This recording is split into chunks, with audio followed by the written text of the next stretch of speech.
Anyway, long story short, I freestyled a song that I was gonna put on my EP. It was gonna be the first song on my EP, and Miley Cyrus heard it. Well, me and her had just met through Hit Boy, who was a producer in LA, and she was like, play me some music, because she'd never heard my stuff, and I happened to be in the studio working on my EP, so I was like, let me play her the stuff I've been doing. She was like, oh my God, I love this song. And I was like, yeah, me too. She's like, can I cut it? And I was like, but it's for my EP.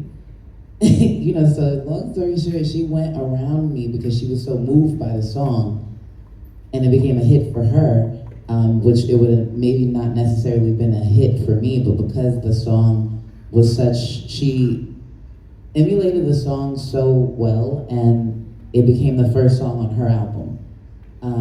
So I said all that to say that, like you said, you don't really know when, and I'm never really thinking about writing a hit song, because I feel like when it hits you, you know what I mean? If it hits me in the studio, I feel like the general population would love it, and I haven't like really been wrong about that. Usually because when I feel something, whoever I play it for feels the same thing I was feeling. Because we're very connected as humans, you know what I mean? So it's like, when I feel it, I just generally know that people are gonna feel it. Did I answer the question? Absolutely, 100%. I appreciate it. And that's what it does. We were talking backstage earlier. It moves you, something that evokes emotion or makes you want to dance or do something. Not like us, makes you want to say, they not like us. Cry, Tommy laugh, Richmond. dance, whatever the emotion, like you said, whatever the emotion, the human condition can consist of so many things. That we're sad, we're happy, we're celebrating, we're going through life. Like we go back to Kendrick, you know, that was a song of the time, and that's what happens when you poke the bear, I guess. Yeah, and timing has a lot to do with it as well. 100%. There's a little bit of luck involved, and very few people actually, you know, tend to mention that part. Sometimes there's a little bit of luck. Sometimes it's just the right song at the right time, and it just bingo, you know, because that same record could have came out 6 months earlier, and it would have been a slow burn as opposed to a major explosion. So there really are certain things, certain ingredients that you want to put in the meal, but as to how it will turn out, there are other factors. Oh yeah. Because that timing thing is an intangible which you really can't control. No, you can't. There's always a risk, do I put it out now or do I wait 3 months later? What's the climate out there in terms of this subject matter? A lot of factors. Or when you turn it into the label and you say, we'd like to put it out now, and they're like, you know, we were thinking kind of third quarter, feels like a fall record, and they're like, no, we wanted it for the summer. And there's a lot of different things. Yeah, and the whole thing of, does it get stopped? Gatekeeping, that's one way of determining gatekeeping is it's a filter. Does it get stopped on the A&R's desk? Does it get stopped at the radio station? Is it that the persons along the way to that song getting out there to the audience, they really get it, right? They miss the point, right? You know, also sometimes it's like somebody hearing the music at the right time. Like for example, like a Wizkid's record Essence with Thames. Yeah. It wasn't a main single on the album. No, it wasn't. Nobody thought about the record, and from nowhere, like people just started playing it on. Like I think Snoop Dogg played it on his Instagram Live, and then before you knew it, it became a record, and they had to, you know, make it a single. So sometimes it takes like probably 6-7 months before a record can blow up. It just takes the right person to listen to the record. Yeah, and the slow burn is usually the more organic way a record becomes the hits. You know what I mean? Take Chris Brown, Under the Influence, for example. That particular song was on the deluxe version of the album. So it was an album cut for an album cut, you know what I'm saying? One of 80 songs on that album too. Right, and it was like... What though Tarantula made that song start to rise above and become such an essential to people? What made it happen? What made it happen was, funny enough, the song itself is amazing. It's quintessential R&B. So what ended up happening was when people started posting it on TikTok, and you know, you started seeing some comments, oh my God, who's this? And then someone else would be like, hello. So the song sound good. Right. It's like, it's Chris Brown. I've never heard this. I've not heard it. And before you know it, it just, next thing you know, #1 on the Billboard Airplay chart. They had no choice but to make it a That's his single at that biggest point. record. And it just, yeah, it was the biggest one off the album. So the good singles words, they picked, good did words, not do good as well. melody. It was hidden. Yeah. Got a chance to be aired, and the rest is California wildfire. Yeah, pretty much. Now, Bizzle, I want to ask you, because we've all heard it's first 7 seconds, first 3 seconds, first 5. It seems like the number keeps getting lower and lower to where people can identify the hit. Is that true for you, or do you have to sit, you marinate with it? Like, how long does it take you to figure it out? To be honest, it depends. There's some records that you hear first 3 or first 5 seconds and you know this is a hit. And there's some records you have to, sit with it, listen 2-3 times, and then you realize, okay, there's something in this record.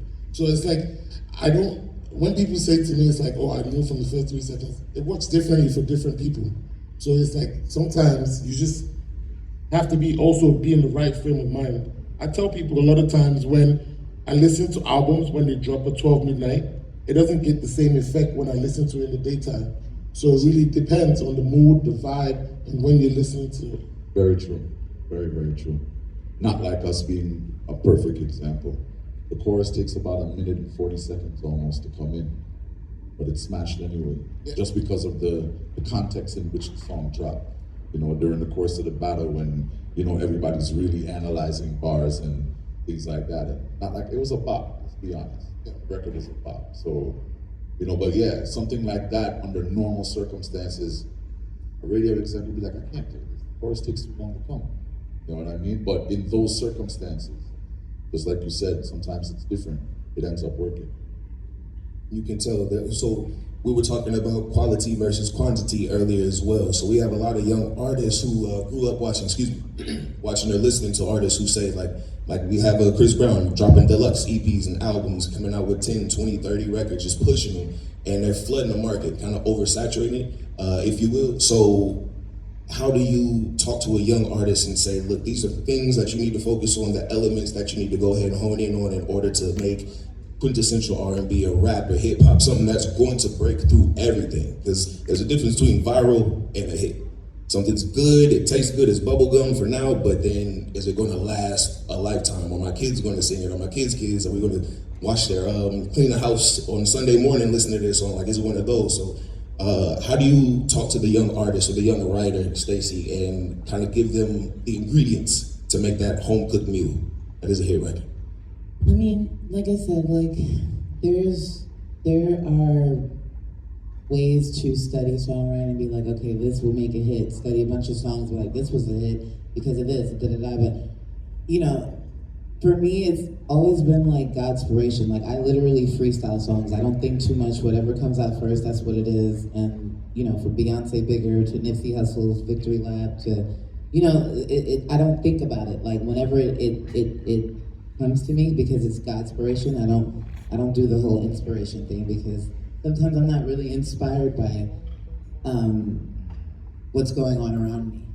I'm genuinely actually never really inspired about what's going on around me. So the God inspiration is like, I pray for the words. I'm like, God, please give me the words for the artist that I'm working with to feel, to sing, or give me the words that the world will sing. You know what I mean? And so I don't really have a method to my madness. Sometimes it's just that God inspiration, to be honest. Hey, same question for you, Bizzle. To be honest, like she said, like for a lot of guys that I work with as well too, like I usually say to them, like, look, when you're making music, make music that you feel like you're making music for a fan. Sometimes like a lot of artists make music for themselves alone and not realizing that you're making music for people to enjoy. So you always have to make music people can relate to sometimes.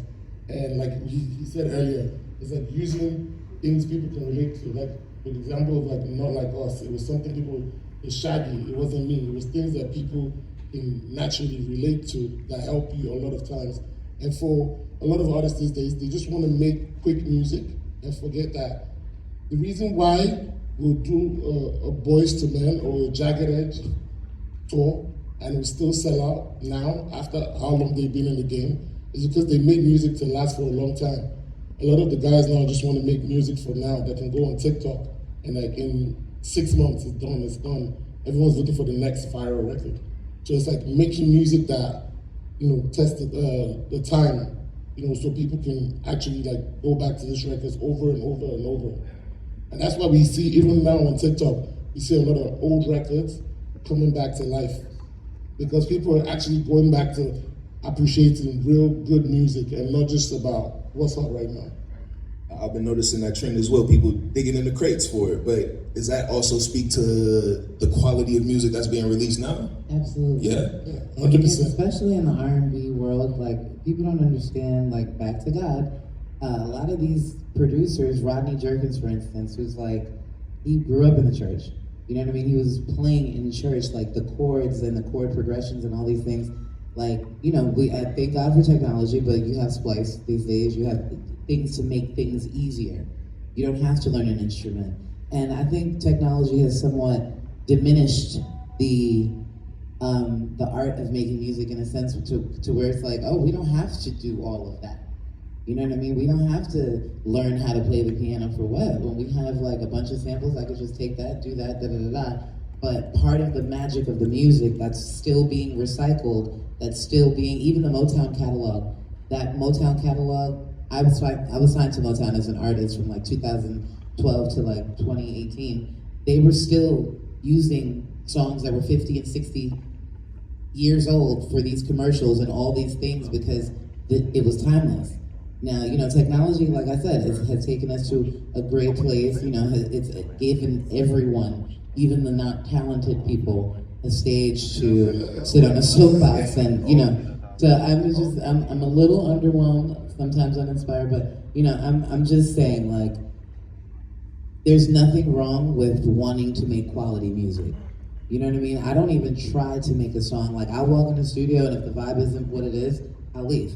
And I don't care how anybody feels about it because it's an energy thing. It's energy over everything. Like, yeah, I'll hit record, da-da-da, but as a creative, like as a person who really like takes it serious, I'm not concerned about virility and all that stuff because if you really analyze the word viral, if you caught a viral disease years ago, you'd be dead. So I'm not interested in going viral. I'm interested in the music reaching the people that it needs to reach. I don't care. I'm cool with being the boutique restaurant. I don't eat McDonald's. You know what I mean? So for those of you who like it, have at it. But I'll be the boutique restaurant that's booked months ahead. You know what I mean? So it's quality over quantity for me all day. Love it. Yeah, well said. I'm not a songwriter by